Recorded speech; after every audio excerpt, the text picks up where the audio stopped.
When enthusiasts talk about wheel fitment, most of the conversation revolves around diameter, width, and offset, like you'd expect. But one of the most important measurements is something many people don't even consider until it's too late, and that's brake clearance. We're going to quickly explain what brake clearance is based on and why it matters so much, and how wheel manufacturers like us here at KONIG design wheels specifically to work with modern performance brake systems and aftermarket kits as well. Let's be obvious, we know brake clearance refers to the amount of space between your wheel and the brake components. You're automatically thinking about caliper and spoke relationship, but brake clearance can also involve the rotor, parking brake hardware, wheel weights, and more. When you install your wheel, you need it to clear all of those parts throughout its entire rotation. If it doesn't, you're not just dealing with a fitment issue. You have a wheel that's physically incompatible with your car, and unfortunately, it's not always obvious.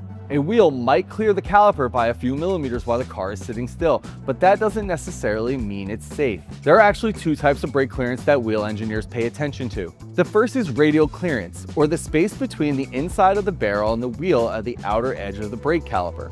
This is why a larger brake kit often requires larger wheel diameters. A massive 6-piston caliper and oversized rotor simply take up more space inside the wheels. The second type is axial clearance, or the space between the face of the brake caliper and the backside of the wheel's spokes. And this is where things get really interesting. Two wheels can have the exact same diameter and offset, yet one clears the brake package and the other doesn't. Why? Because spoke design matters. The shape of the spokes, how aggressively they are curved, and where they intersect with the barrel can affect brake clearance. This is one of the reasons why KONIG places such an emphasis on brake clearance during the design process. Cars today are heavier than ever and are coming from the factory with increasingly larger brake packages. Vehicles like the Civic Type R, GR Corolla, Golf R, BMW M cars, and many others all require wheel designs that can accommodate substantial brake hardware.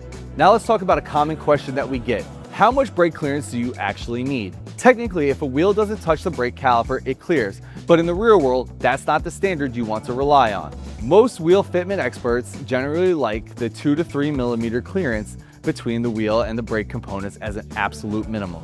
Around 3 to 5 millimeters is often considered a much more comfortable margin for a street car because manufacturer tolerances exist. You have to remember that wheel weights can slightly vary, brake components can flex under load, suspension components move, and small amounts of debris can occasionally find their way into places you don't want them. Having a little breathing room helps prevent an unpleasant surprise. I can't let you get close.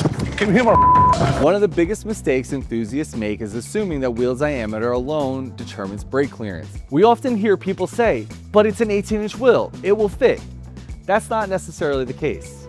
We've seen 18-inch wheels that clear massive brake hits without any issue, and we've seen other 18-inch wheels that aren't even close to clearing.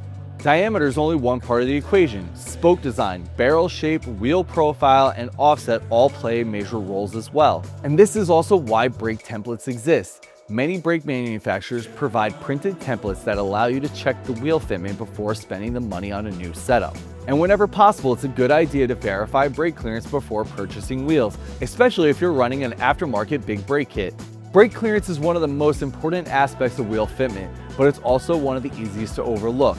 A wheel can have the correct diameter, width, bolt pattern, and offset, but still not fit if the brake clearance isn't there. And again, that's why wheel design matters.